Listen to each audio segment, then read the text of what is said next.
Hi, everybody. We're back. I'm Grace Bubeck, and this is the Awakening in the Heart retreat. And this session today, this session, sorry, is with Unmani. Hi, Unmani. Hi, Grace. So Unmani has literally just arrived from in London from Wales, where she conducted a retreat herself, an intensive retreat. And it's kind of late in the UK. It's already 9 o'clock. So this is kind of intense for Unmani, and so we'll just have a session that's a bit longer than an hour 15 minutes maximum. And so just letting you know, we're kind of moving into a slightly different energy here with Unmani. And actually, it's very appropriate because the title of the session with Unmani is Living as Life Itself. And life can be what it is. It can be challenging, can be tiring, can be, a long day and being at the end of a long day. So this is how we're meeting Unmani. So Unmani, let me just start with a question. And actually, let me start with something else. This is, I think, the third time that Unmani is participating in a retreat on online conversation. And the interesting thing is that every time she's participating, somehow it's like, actually there was a fourth time, a Love Live event. Unmani's life has been quite eventful as of late. She started a relationship. I think you just got into the relationship when we had the first retreat. And then on the second retreat, we talked about living relationship. Actually, that was an online conversation. And then the third time you showed up was in a Love Live event, and you were heavily pregnant. And now, in the meantime, you've given birth, and your son is Sky is about 6 months old. 7 months now. Seven months old now. And the reason why I wanted to invite you back was because somehow for a non-dual teacher, you're living a life that's quite unusual, in that, you have a kid, you're going through the parenting experience. And so my I don't know, somehow what called me in inviting you was to invite the fullness of the human experience into satsang. So, and the fullness of that human experience is also the tiredness at the end of a long day. And so it all feels very fitting. So I wonder whether you'd like to comment on that, Unmani, like what do living life awake in this very human way, in this, being a mother, being in a relationship with the father of the child, kind of negotiating all of this in an awake way. What does that look like? Well, I guess, first of all, our lifestyle is pretty unusual anyway.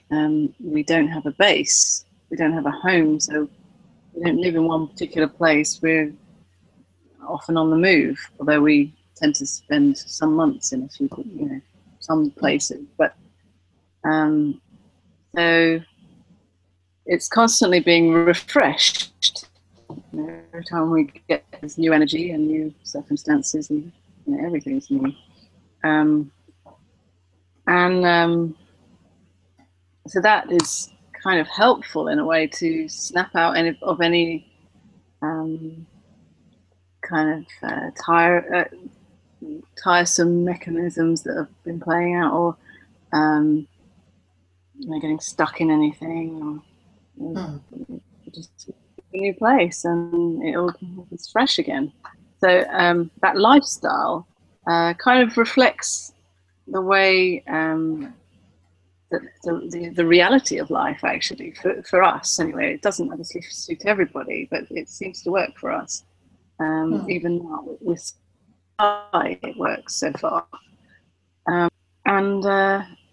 But it reflects actually the reality of how life is, that it is constantly changing, and there's nowhere to stand or to land in it, really. As soon as you think you know how it is, it's already different. Somehow life turns up something new, and again, you're free falling in not knowing how anything is, and seeing how it's all out of control. It's all wild and free, and just kind of watching it happen, watching it in wonder. Oh, wow, now this is happening.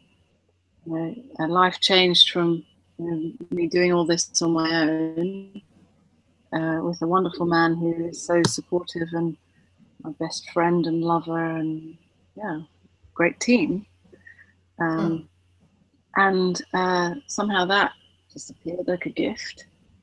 And and I never thought that I would get pregnant, because I'm now 42. I've lost count now.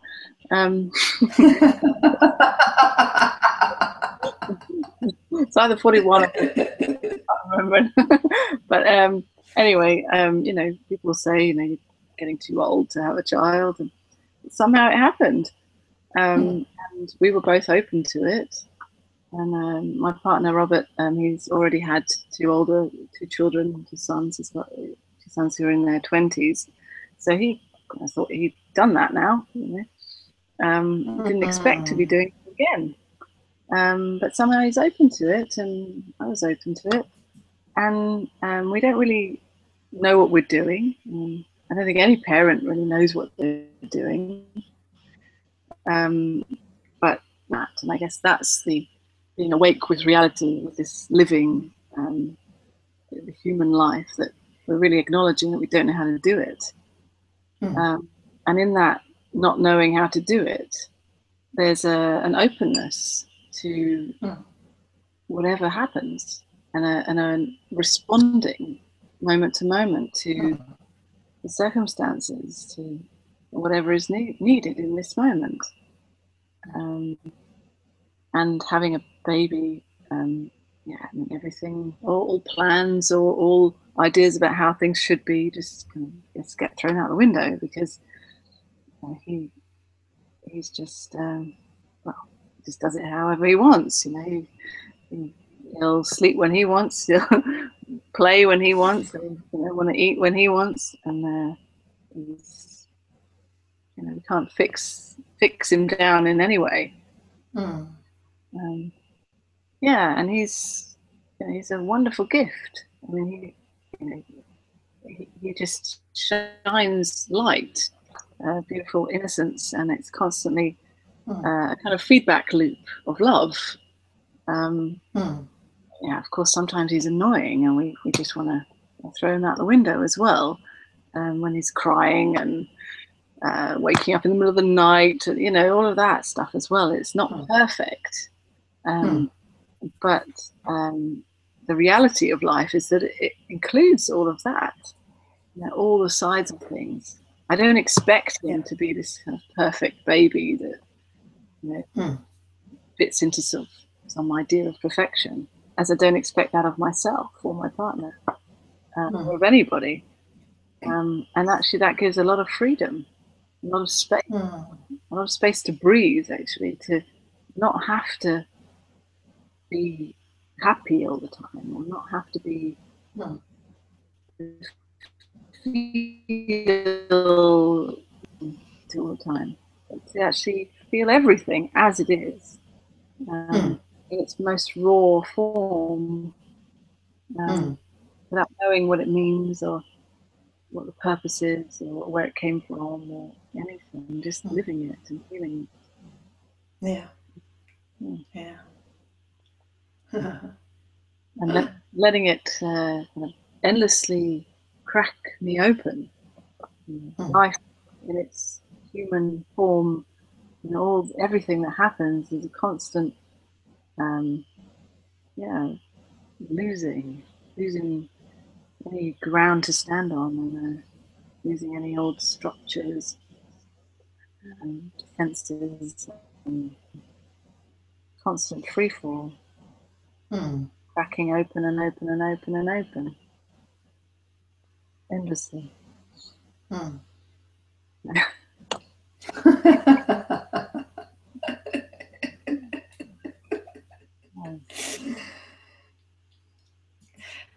Unmani, I love the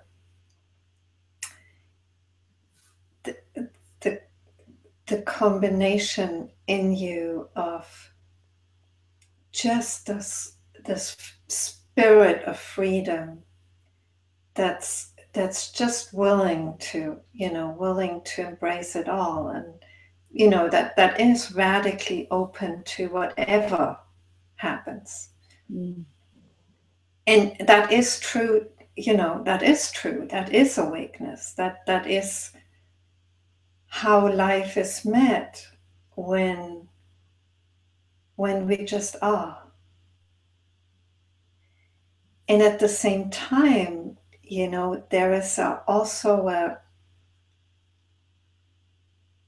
there's a gentleness in that, There's such a, I don't know, there's such a sweetness in that, because in the moment, whatever it is, I don't know, it's kind of sweet.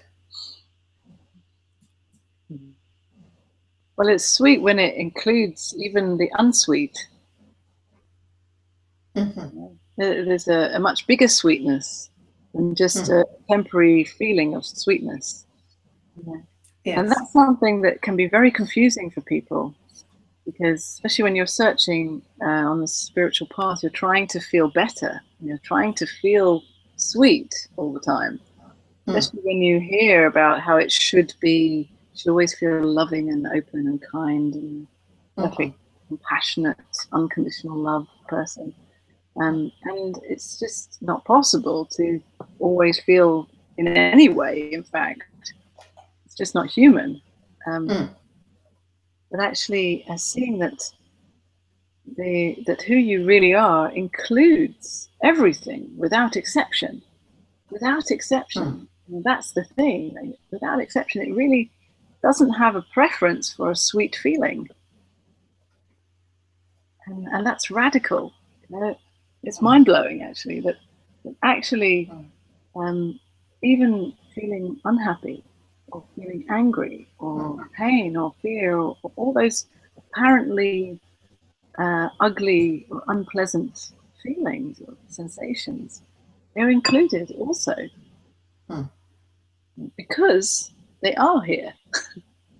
Yes. Only for that reason, just simply because they are here when they're here.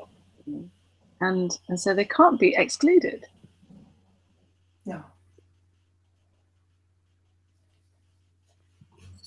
So it would exclude it. Go on, sorry. You do break up at points, but I'm kind of managing to catch up with you. I think your connection is not that good. But what was I going to say?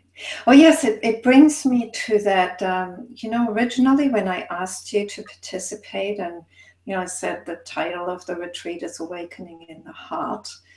And you said, what do you actually mean by heart? And there is that kind of ambiguity in talking about the heart. There's like talking about it at the emotional level, at the purely human level.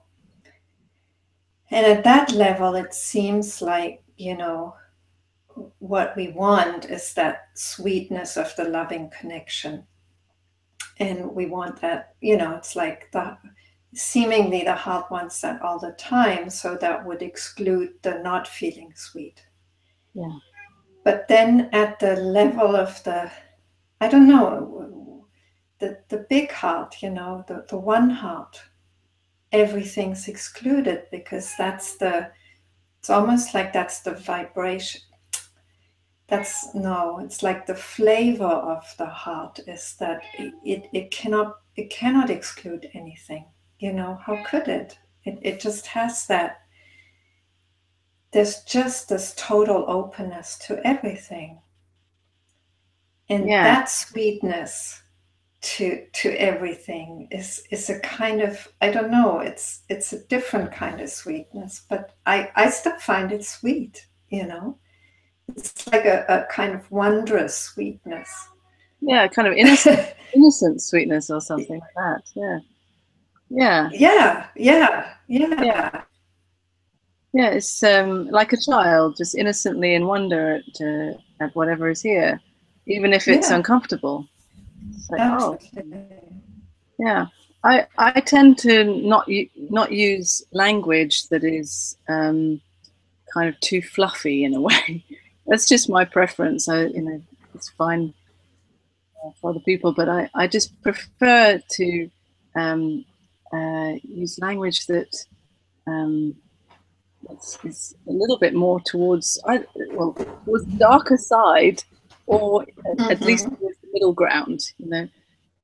Just because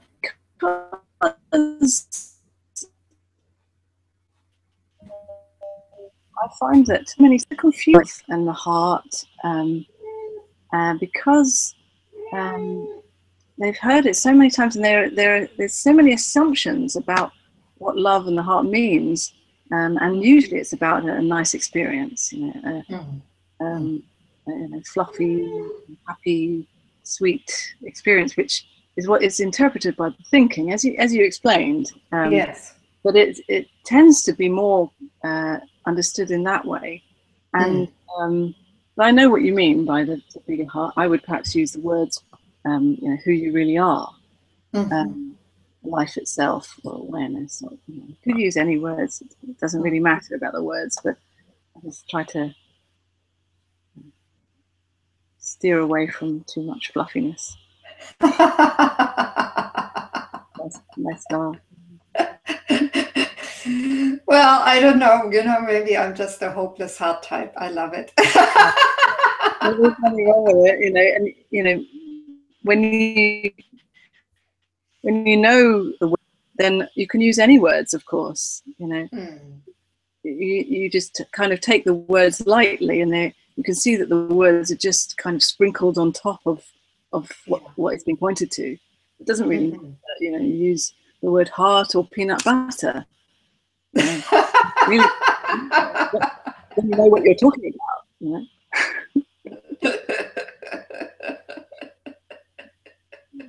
But of course, for many people, they don't know, or they think they don't know. Let's say they do really know, of course, but they think, they're trying to understand it, and of course, people get confused no matter what words you use. It's more about resonating beyond the words.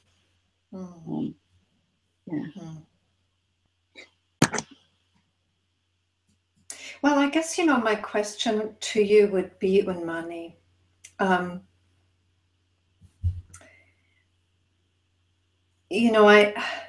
don't know, I do feel that there's like heart types and there's freedom types, and your language is obviously more one of freedom. But even that can be misunderstood. But I've noticed, well, of course, yes, both sides. But I've noticed in myself that over time, and especially now having Sky, having my son, that there's a softening that has happened and happening, continues, I'm sure, in the way this person is, and also in the expression, in the meetings, in the intensives, and of course the language changes. I'm still not using too much of the word heart, but you were talking about a feedback loop of love, though, so maybe you could talk about that. Yeah, I surprised myself even,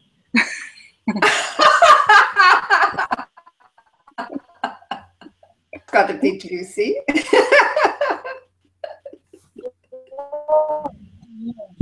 It's constantly fresh, reflecting where I am in all of this. And there's just a softening and softening and softening.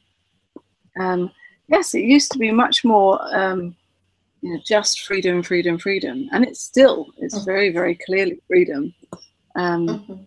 But somehow, becoming a mother, I don't even know how or why or anything, but there is a much more of a sensitivity to everybody, to anybody. And there always was, but somehow it's got a deeper, lighter, sweeter flavor somehow. Oh, you said sweet there. You actually said sweet, Unmani. Yeah, I don't know. What's happening to me? Oh.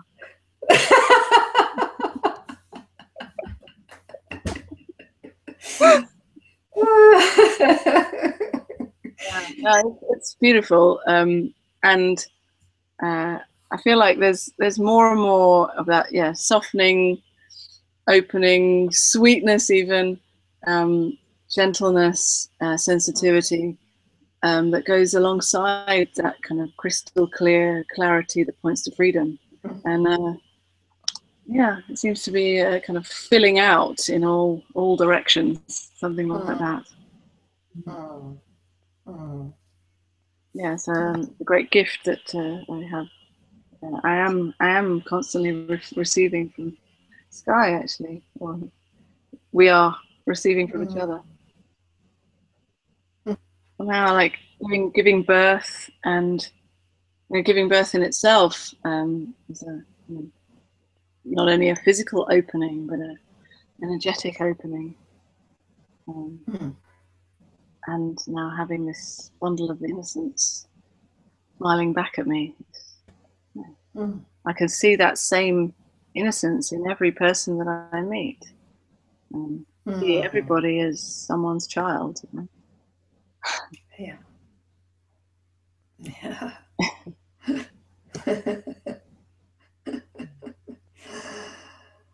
Yeah.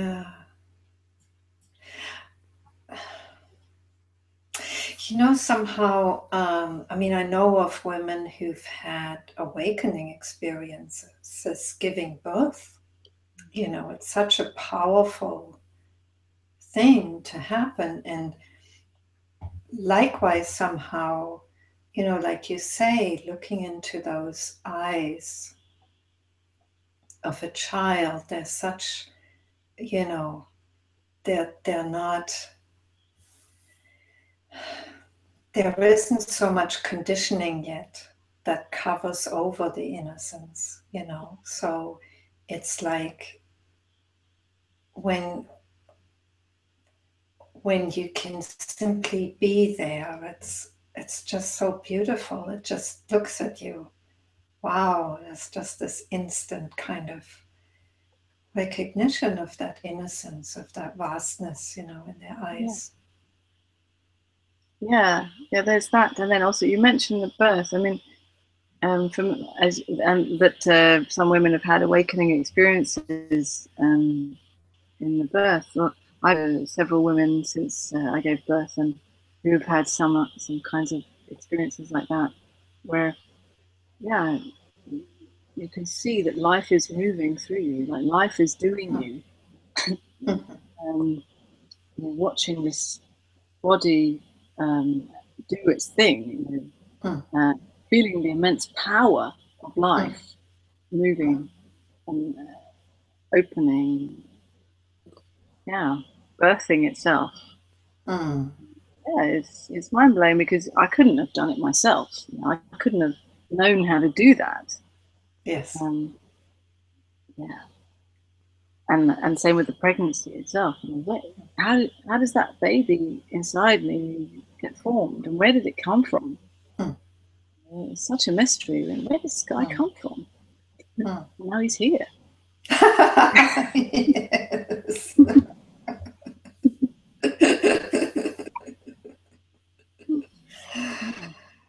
Yeah, it's pretty wondrous. Yeah.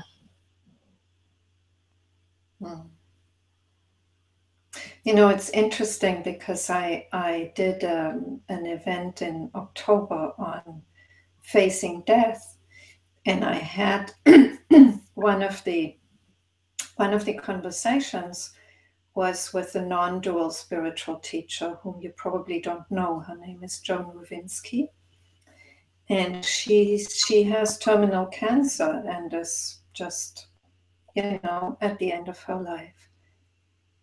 And it's somehow at the beginning and at the end of life that the vastness of it kind of reveal themselves, and we don't get it. The mind cannot comprehend that mystery. Yeah. Thing in this 5-day intensive that I just did with a group, there were 2 sisters there who had relatively recently lost their mother, and we were talking about that. How where did their mother go? In the same way as where did Sky come from?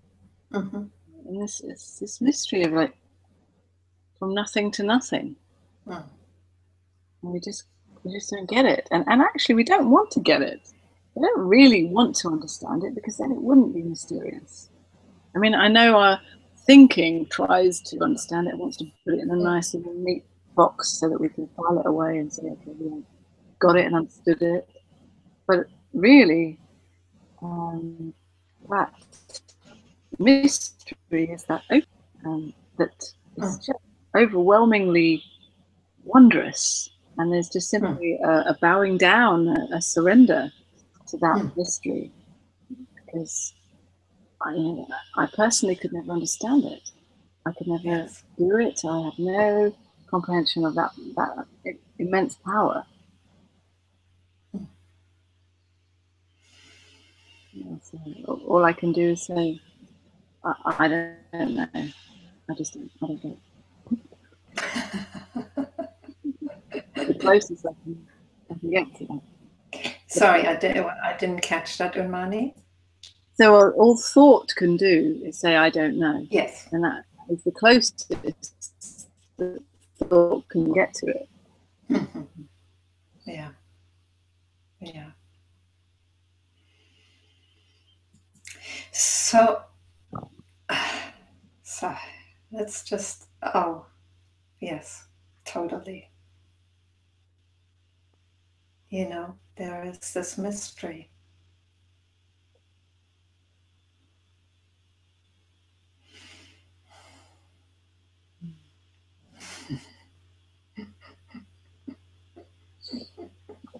Oh, I so enjoy this, Unmani.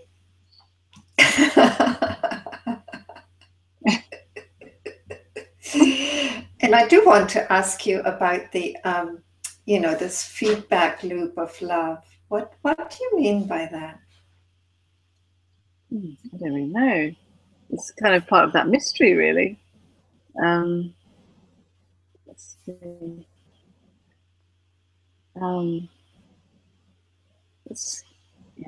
Looking into Sky's eyes. In fact, looking into anybody's eyes, but as you say, with a baby, there's less ideas about how things should be or who they are. Or, it's more simple with the baby. Yeah, looking into his eyes, there's just it's, in a way, it's painful. You know, it's so joyful that it's painful. It's that kind of cracking open to life itself, that in a way that there's no difference between joy and pain. Knowing that there's nothing that can be held on to in this love.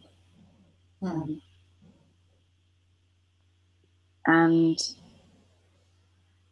that doesn't stop and totally losing myself in that love. Knowing that it will all be lost. Yeah.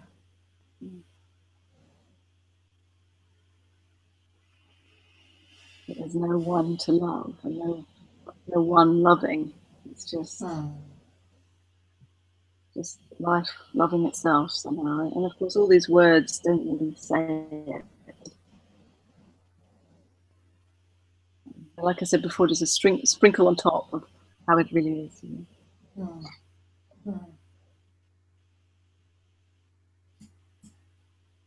You know, what you're saying somehow just conveys the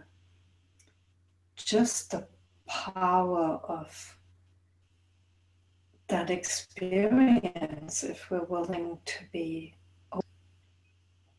And I say if we're willing to be open to it, because I've just recently become very aware of my own experience with my mother, who thought she knew how to be with us.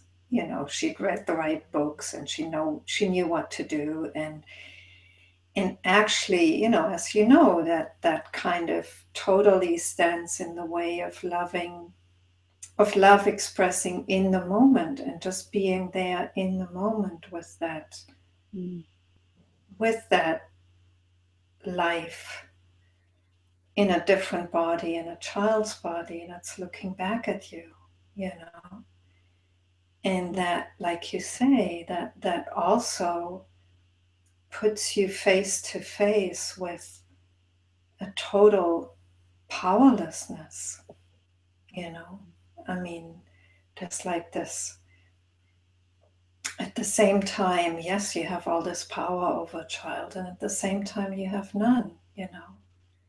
It's like it's so hard to talk about this, like you say. I mean, it's just how can we put this into words? But there is a kind, what I hear from you and the sense I get from you, what you're communicating, is just this awe of meeting in the moment, Yeah.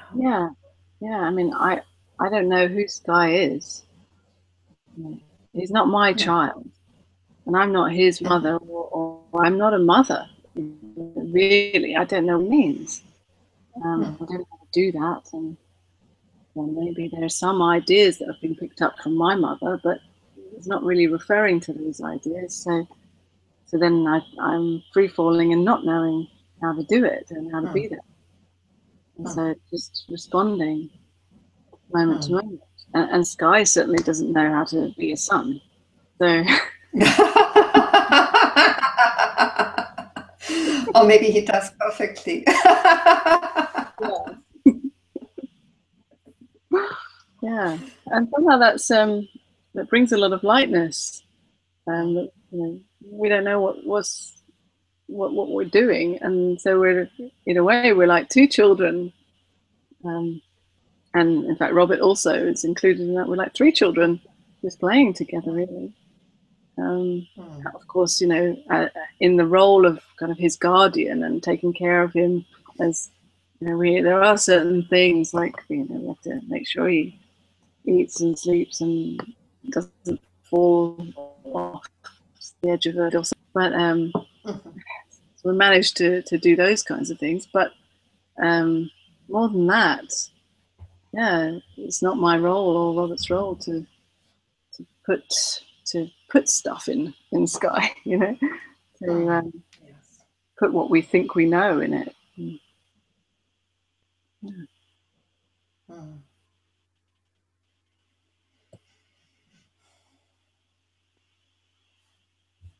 Mm. Well, he's certainly lucky to have you as his guardians, you know, his mother and father. Because somehow, you know, there's an ability to be present, which is beyond that of most people, most parents. Yeah, I mean, I wouldn't say it's, you know, going to always be easy or perfect or anything like that, you know, because in that not knowing how to be, you know, we may mess up, whatever that means, you know, we may cause all kinds of trouble. Who knows? You know, he may get hurt. He may, you know, anything could happen. It includes every possibility. Yeah. But you know, the main thing is it's out of our control. You know, all we can do is support him in some practical ways, and we'll see how that goes along as he gets older. You know, maybe it will get. I'm sure it will get more challenging. But, yeah, and so far, and I assume it will continue to be. He is a great teacher. You know, just pointing back to this now, this innocence, and I don't know how to do it.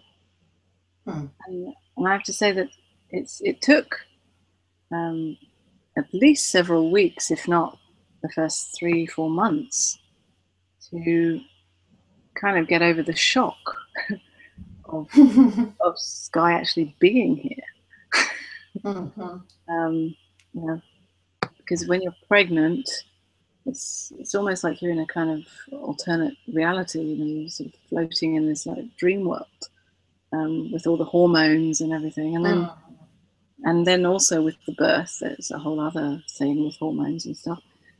And soon after that, you crash down to reality. As any woman who's given birth will know, you know, sometimes women get even depressed, but at least you know you crash down to reality, and which you need to in order to be a mother. You know, feet on the ground and taking care of your child. It's a perfect programming of life, you know, of this body, but it's quite a shock. Wow, this baby is really here every day, all the time. Yeah, it's quite a wow, kind of, yeah, shocking in a way.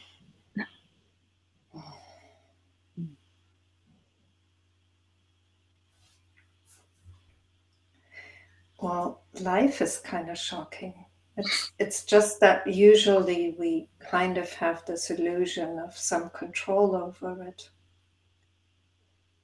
But somehow, I guess with a child, you have a lot less of that illusion, you know? Now, when you're forced to lose any illusion of control, yeah, just you know, because it's no longer about what I'm doing or my plans or about me and him. And so it's another surrender. Life is wonderful in that way, is that it constantly provides new ways of surrendering. And having a child is another big surrender. To you know, surrendering my ideas or my wishes for each day, even like what I want to do today, or oh, it's not up to me again.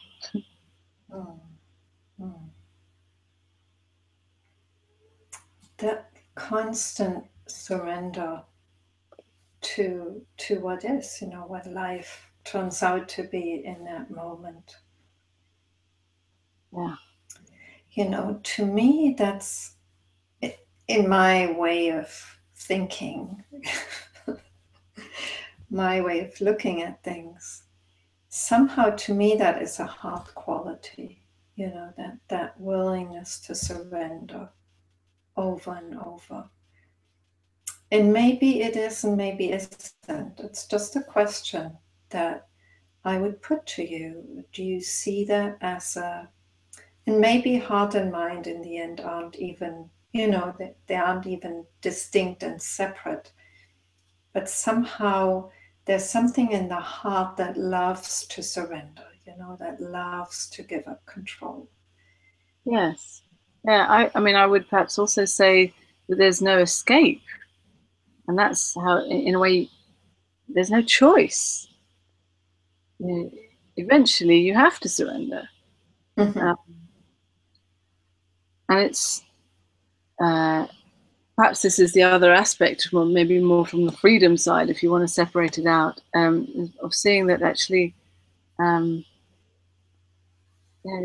there, perhaps it gets to a certain point in people's lives where it's just unbearable to go on trying to control and trying to figure it all out, that you see all this and you just have to surrender.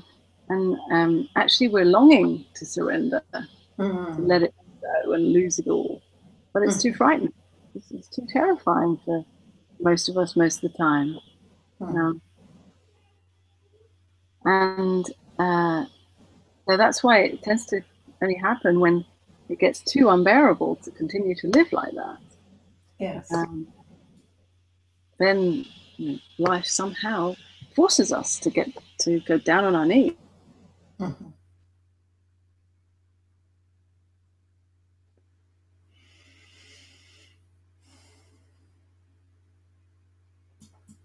Unmani, your image froze. I'm not sure it's just me or it's for everybody. Are you still here?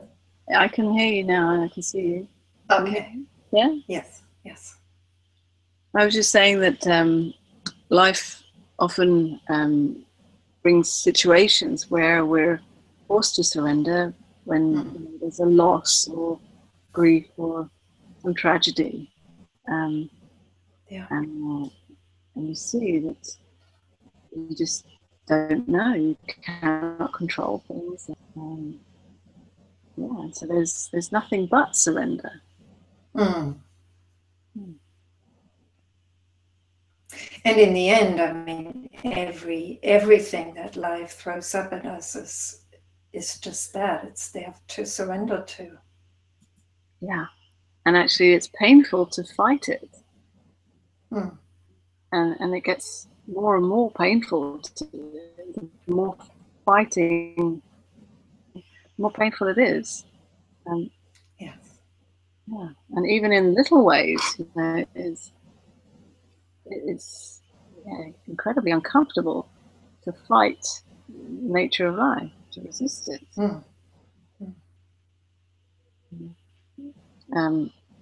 And as I see, okay, life is now including Sky, and he fills the space, he takes the time, and that's just how it is.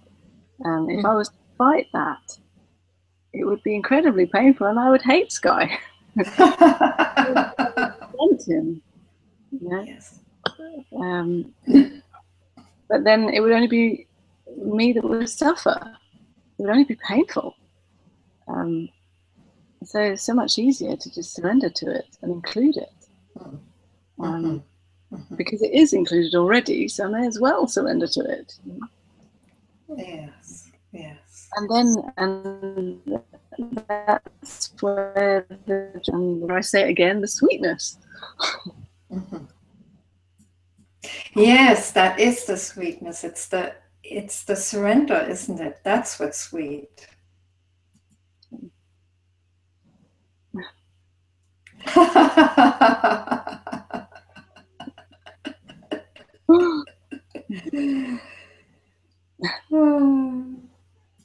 Unmani, this feels like a good time, and I'm just aware of time because we only have until about 10 past, 15 past.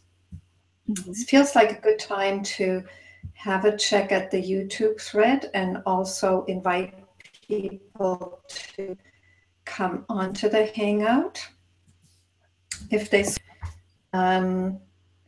So I'm going to just have a quick look at the YouTube thread and post the link to the Hangout there.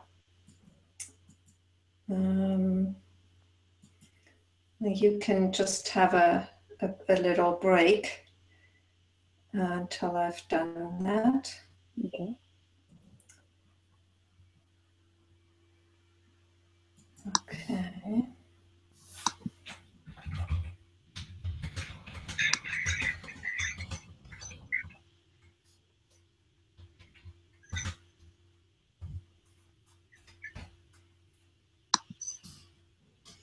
Okay, so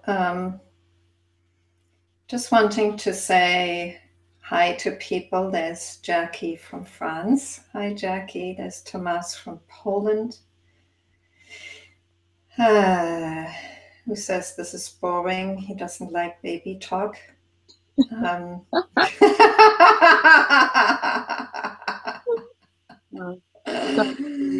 Sorry to not be so entertaining.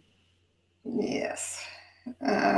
Well, he'll either have to kind of see that, surrender to that reality, or just switch off. There's Veronica. Hi, Veronica. There's Peter who has a question. There's Maria who says, thank you for talking about integrating the feminine, a sometime challenge for this female body, nevertheless.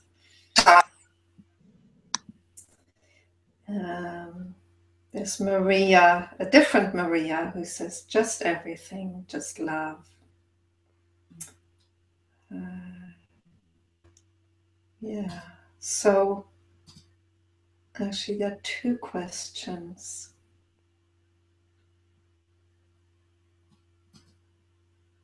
Are you okay with putting the questions to you? Sure, yeah. Unmani? Okay. So there is a question from Victoria. It says, what has compassion taught? How do you put compassion into practice in real life? Well, we often have ideas about the word compassion as well, like talking about love or none of that. In a way, fluffy words, but also not. I mean, I would use the word compassion to actually be a much bigger compassion than what we think about it. So it's not just about being a nice person and helping people, but actually it's a meeting whatever is here, just as it is. So it starts with whatever is here for you, in this human experience. It's not just about helping other people or being nice to other people. It's a compassion for what is here, without exception. So this compassion doesn't exclude anything. That's what makes it compassion. It's compassionate towards fear. It's compassionate towards pain, towards hate, towards anger, towards anything that's here. And it's surprising that compassion towards whatever actually softens whatever is here. When it doesn't have an agenda to soften, it's not about trying to soften anything or trying to heal or fix or anything. It can all be here exactly as it is, maybe forever. There's no waiting to get rid of it or anything like that. So absolutely no agenda at all. And in that, there's so much space and freedom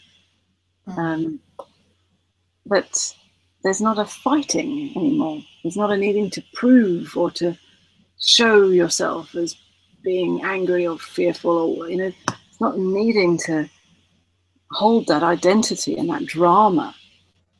The raw sensation can just be felt and experienced just as it is, without meaning any part or your identity or your state of mind or your spiritual status or anything.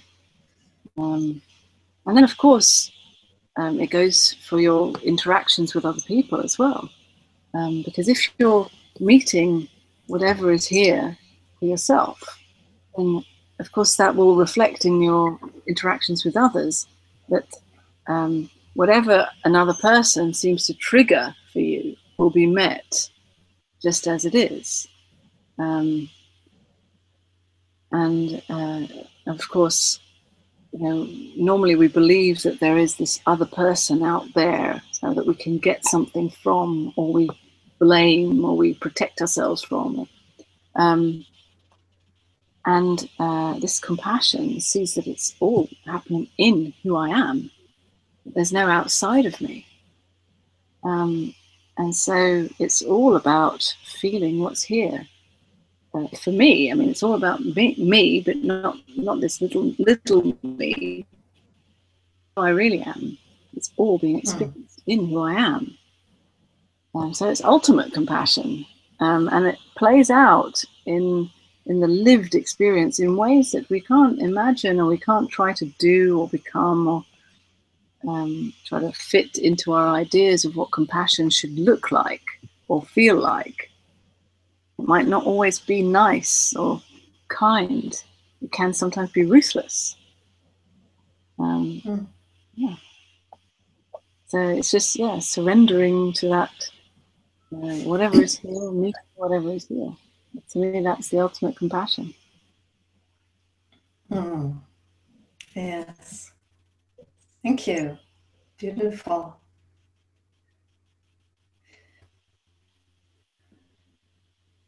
Ask you something in relation to that. In relation to there's been a lot of discussion and response and reaction.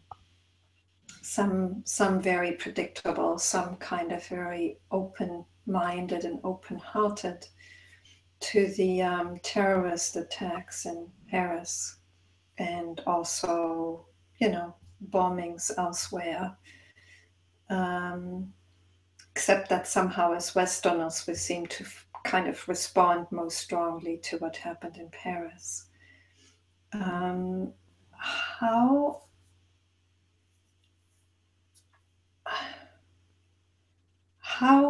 does that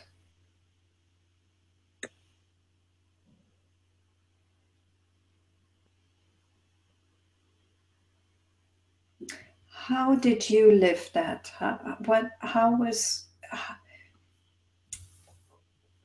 What's the compassion there?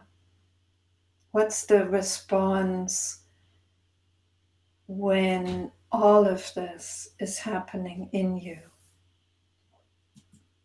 Well, a few different kinds of things were experienced. Surprise, especially Paris. I mean, it's very close. I've been there many times, and so it's wow, it's right in Paris. Yes, a surprise, shock, and pain, heartbreak at seeing the chaos, the devastation. So feeling that raw heartbreak, and also knowing that it is included in life. There's no, simply because it's happening, there's no idea that it shouldn't have happened.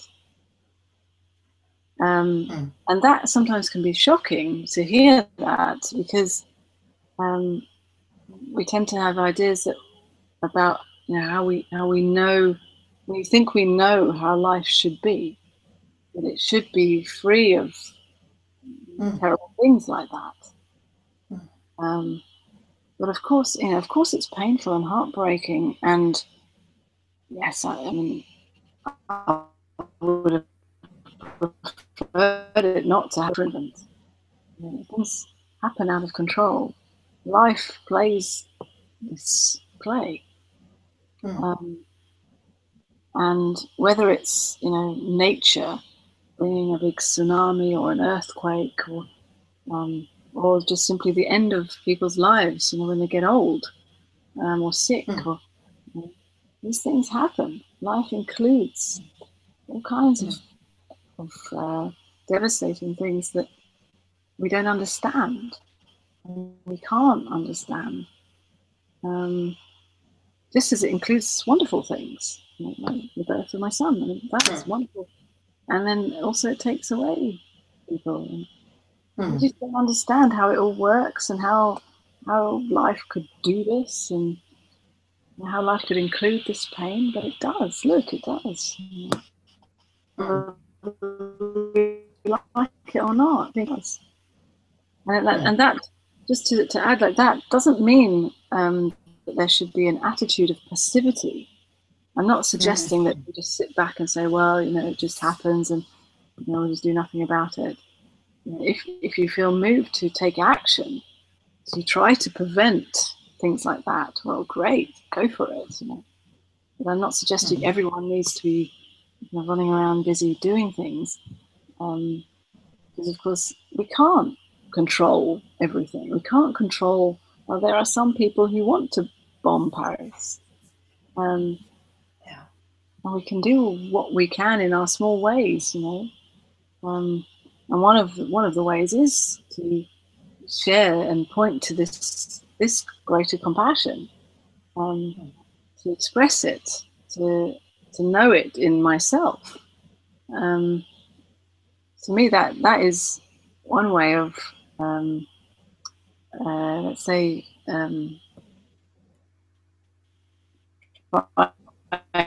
trying to prevent these kinds of out of my hands. All I can do is point to this again and again in myself and to myself, and whoever I meet. And what's interesting to me, Unmani, is that as I was sitting with this, what it called up in me is remembering a time in my life when I knew what was right and wrong, when I thought I knew what was right and wrong, and when I felt justified in hating the people who I thought were wrong.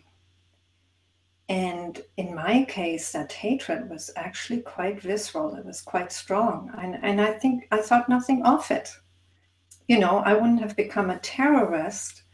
I was a political theorist. I was kind of, in my mind, but I thought nothing of hating and expressing that hatred as political argument, as philosophical argument. And somehow there was this reflection that at some point in my life, there was this experience, because the hatred was almost as strong as the capacity to love is as strong as the capacity to hate. And there was a time in my life when I was in a conflict with my neighbors, and I started hating them just as I used to hate, capitalists and, men for oppressing women and God knows what else. And so then what happened was that somehow I kept being shown that I could open my heart to my neighbors. And something in my heart just started opening up.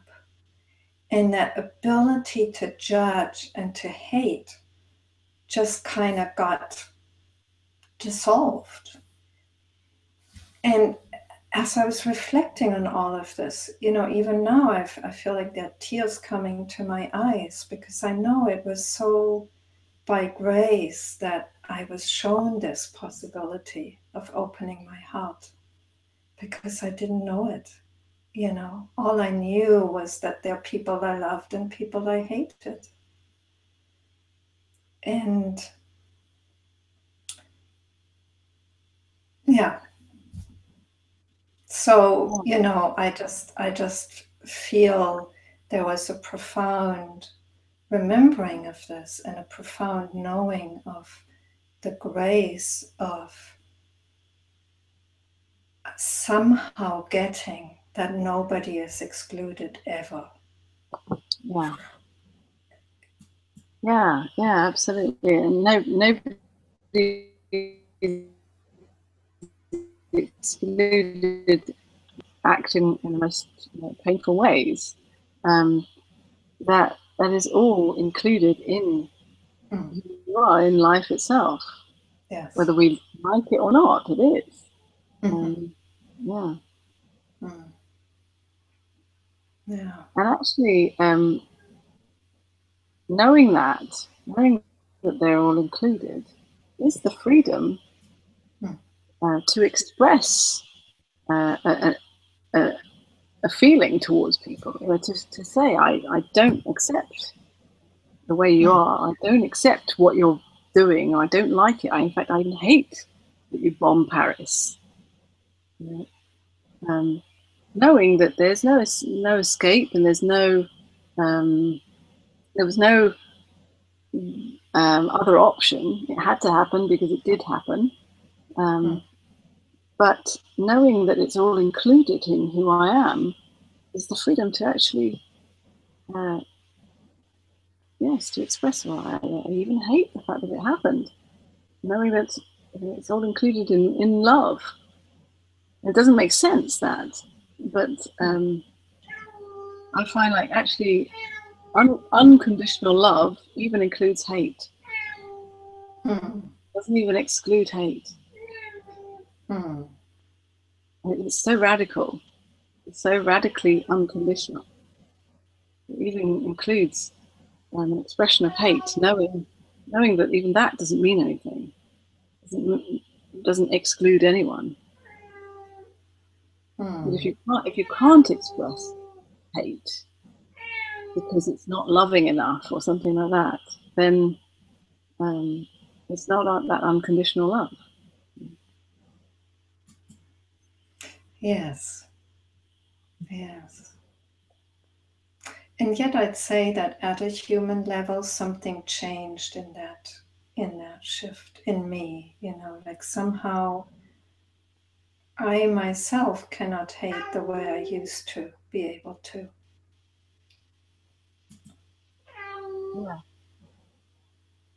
Yeah. I would say perhaps it's that you don't care as much, and even that sounds kind of cold and uncaring, not heartful. But what I mean by not caring as much is that in that surrender to what is, you know that who you think you are, what you think about life doesn't matter. It just is all included that way. And so there's that kind of stepping back, not being so involved and trying to change things and having strong opinions about things, because it's all just happening. There's that, and in some ways that kind of undercuts just that strong hatred, because in order to be in that strong hatred, somehow you have to be identified at that emotional, mental level, otherwise it just can't get that strong. Yeah. There can be the pain. It can come up, that raw pain. Or there can be like a fleeting moment of not liking this or even hating this, but it's not sustainable.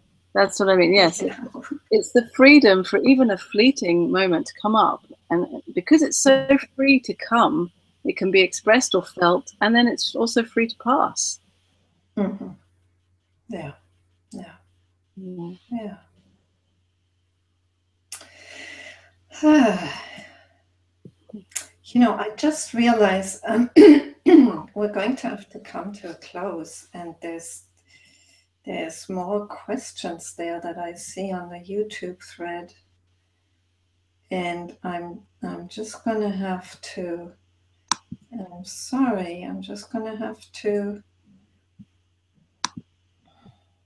I can't get to those questions.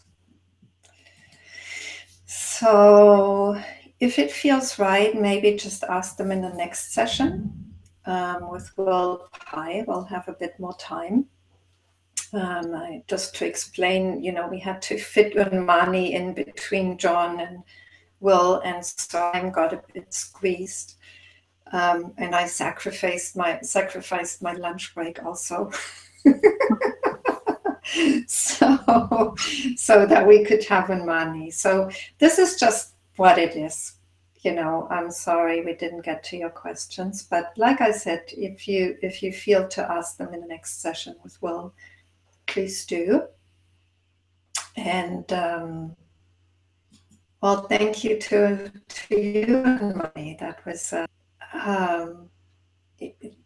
you know, I just thank you. I don't know what else to say. I so appreciate your sharing. You know, there's always something very fresh and very radical, and yes, yet at the same time, there's something very tender also, and who knows what ongoing mothering will call forth in you in the future. Thank you very much, Grace. It's been a pleasure.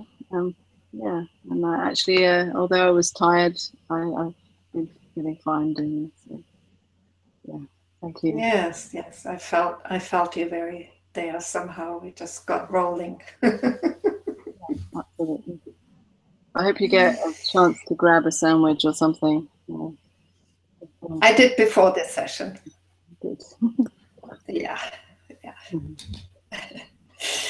So thank you to all of you for watching. Thanks again to Unmani, and I'll see you in quarter of an hour for the session with Will. Bye, everybody.